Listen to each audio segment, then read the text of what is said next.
Well, good afternoon, members of the Cabinet, distinguished members of Congress, and all these incredible representatives of American businesses from all 50 states, and our honored guests. On behalf of the President and the First Family, welcome to the White House.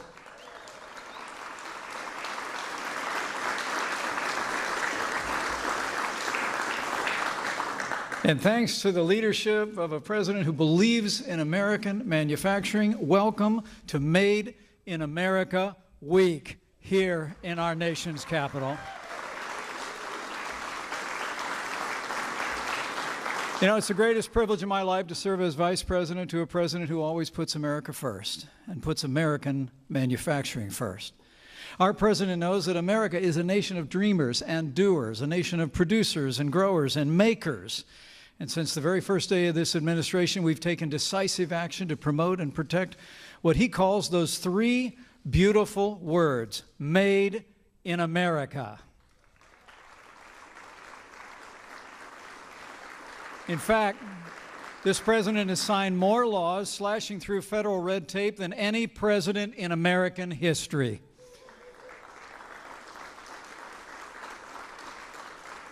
Under President Trump's leadership, we've been fighting for trade that's both free and fair so that American businesses and American workers can compete and win with companies anywhere in the world. In fact, as we were just talking down the hallway, just last month, thanks to the President's leadership, American beef is now being shipped to China for the first time in 13 years.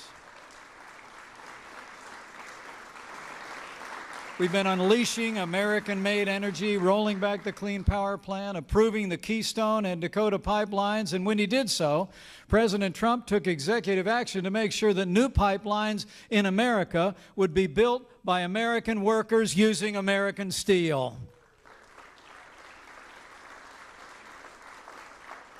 Thanks to the President's leadership, American manufacturers haven't been this optimistic in more than 2 decades, and the confidence of American farmers is soaring to near record levels. And they're going to continue to fight every single day to ensure that our country continues to make the best machines, grow the best food, and design the best technology in the world. Because President Donald Trump knows that Made in America will make America great again. So, with gratitude for his leadership and admiration for his unwavering confidence in the boundless capacity of the American people, it is now my high honor and distinct privilege to introduce to all of you the 45th President of the United States of America, President Donald Trump.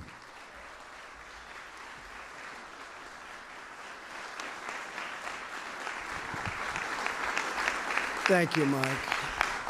And you know, Mike, it is true that as I walked through the halls, we saw so many great companies, but the gentleman who was in charge of Omaha Beef, they do beef, he hugged me. He wanted to kiss me so badly because he said, our business is a whole different business now because you got China approved. The other administrations couldn't even come close.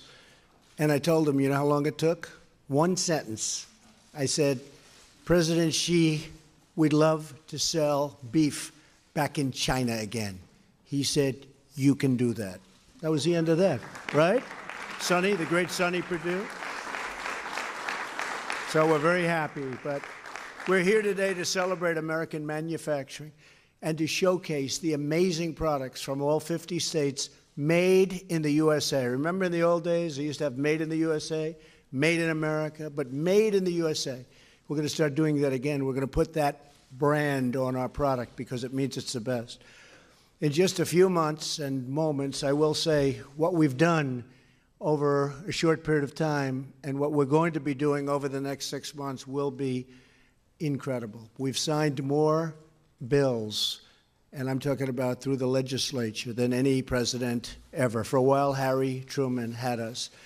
And now I think we have everybody, Mike. I better say think, otherwise they'll give me a Pinocchio. And I don't like those. I don't like Pinocchios. In just a few moments, I'll be signing a presidential proclamation to launch Made in America Week and to make today Made in America Day. We are thrilled to be joined today by so many incredible members of my cabinet. Every member of my administration shares the same goal: to provide a level playing field for American workers and for American industry.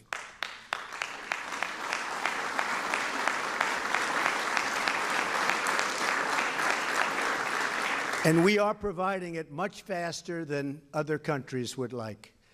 So it's been really a pleasure.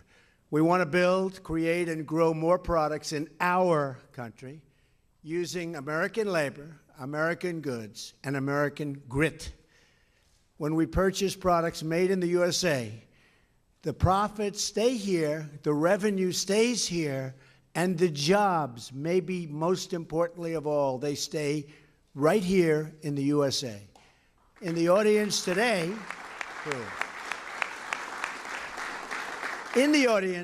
we have skilled workers, we have business leaders whose American-made goods we're proudly displaying all over the White House and outside. I saw fire engines, I saw tractors from Caterpillar, I saw some incredible machinery. Make it right here. We thank you for being here. We're honored to showcase your creations, and I will say they've really taken on, and some of you have built names that I know of for so long, and it's congratulations, right? You in particular. What a great job you've done. Thank you very much. And I saw you on television this morning. You were fantastic. I don't know what you're doing exactly, but you could always have a second career. You did a great job. Thank you very much. American workers, farmers, and innovators are really the best in the world. We know that, and what we're doing that is we're displaying those talents. You construct and harvest the products that fill our homes, feed our families, and defend our nation, and enrich our lives. I want to make a pledge to each and every one of you. No longer are we going to allow other countries to break the rules, steal our jobs, and drain our wealth. And it has been drained. It has been drained.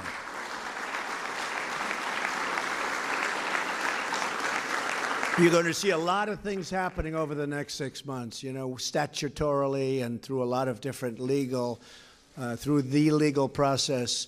It takes a while to get it set so that you're allowed to do it. You're not allowed to do it, but we've now mostly fulfilled all of that, and over the next short period of time, you're going to see things announced that you won't even believe for our country and for selling product in our country and making product in our country and things that are great for American jobs. You're going to be seeing that happening really quickly because we are totally set up, and the hard part now is done. It is a long, horrible process, but we're going to also get rid of some of that process for the future. But we're going to stand up for our companies and maybe most importantly for our workers. For decades, Washington has allowed other nations to wipe out millions of American jobs through unfair trade practices. Wait till you see what's up for you. You are going to be so happy. This painful exodus of American jobs, and I've been talking about it for years, was also marked by a period of sluggish growth, falling incomes, surging welfare, and shrinking participation in the workforce.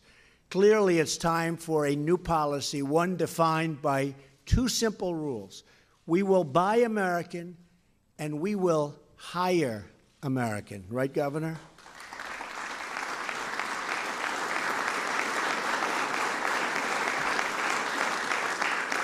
My administration is removing the burdens and regulations on your companies so that you can compete, thrive, and grow. How many of you have noticed this so far? Because it's a big, big difference, right? That's a big, big difference. The people are coming up to me, they can't even believe it. We took the farmers' land away. We took the home builders' land away. They have their land back now, and they're building homes, and they're farming their farms, and it's a beautiful thing to see, and they're so thankful. So a lot of those regulations have been taken off. The rest are coming off. And by the way, we will have better protection than we've ever had. But we'll also have something where you don't have to wait 15 years for a permit, and then when you go to the board, you lose. And that's a big portion of your life wiped out waiting for a permit. We're not going to let that happen. But for our nation to really prosper, we must lower the tax on business, one of the highest in the world, and we must repeal job-killing Obamacare. We have to do that.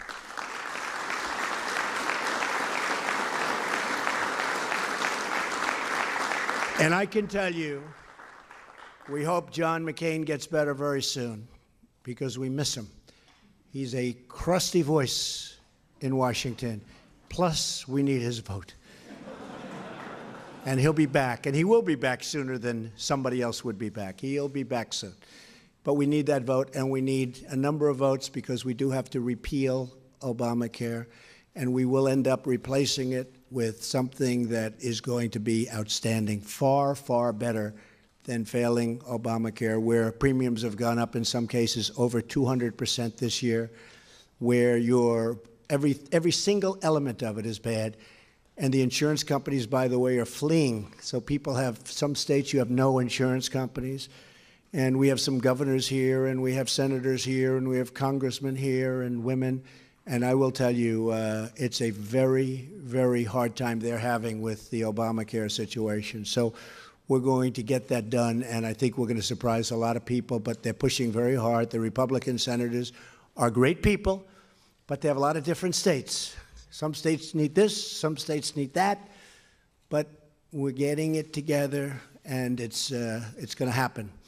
Right, Mike? Yes, sir. I think.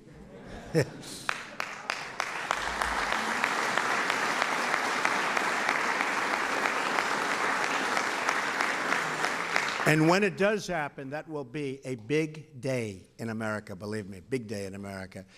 But we must also fight the unfair trade practices that have gutted our industry, and that includes cracking down on the predatory online sales of foreign goods, which is absolutely killing our shoppers and our shopping centers. If you look at what's going on with shopping centers and stores and jobs in stores, it's been very, very tough for them. They've had a very hard time closing at numbers and records that have never been seen before. So we have to stop that, the online predatory practices. Since the beginning of the year, we have already created over 50,000 brand new manufacturing jobs, and we're just getting started. We will lift our citizens from welfare to work. We will turn boarded up communities into new outposts of American commerce. And we will once again rediscover our heritage as a manufacturing nation. We used to be a manufacturing nation, not so much anymore. But I will tell you, you look at Michigan, you look at some states that have really moved. You know, in Pennsylvania, 2 weeks ago, they opened a mine, the first mine that was opened in decades, opened a mine. And you know all the people that were saying the mining jobs? Well, we picked up 45,000 mining jobs in a very short period of time. And everybody was saying, well, you won't get any mining jobs. Picked up 45,000 mining jobs. And the miners are very happy with Trump and with Pence. And we're very proud of that. But that's just the beginning. We have jobs coming from all over.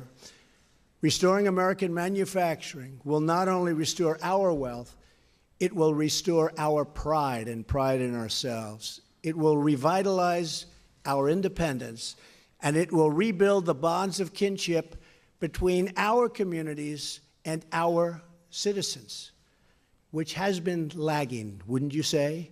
For most of our nation's history, American presidents, and you know, we see this, American presidents have understood that in order to protect our economy and our security, we must protect our industry. And much of that comes at the border. George Washington encouraged Americans to produce their own goods so that our young nation could become truly independent. President James Garfield said of our nation's manufacturers that to them the country owes the splendor of the position it holds before the world, meaning protect us. Theodore Roosevelt declared in his first message to Congress that reciprocity, my favorite word, reciprocity, because we have countries that charge us 100% tax on a product, and when that product is sold by them to us, we brilliantly charge them nothing. And people say, oh, that's free trade. No, that's stupid trade. That's really stupid trade.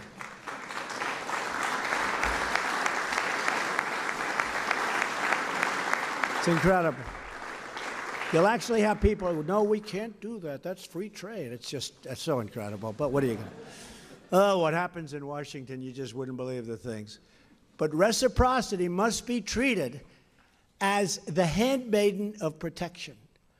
And William McKinley proclaimed that we ought to take care of our own nation and her industries first. We have to look at our nation first for a change. We've been looking the other way for a long, long time.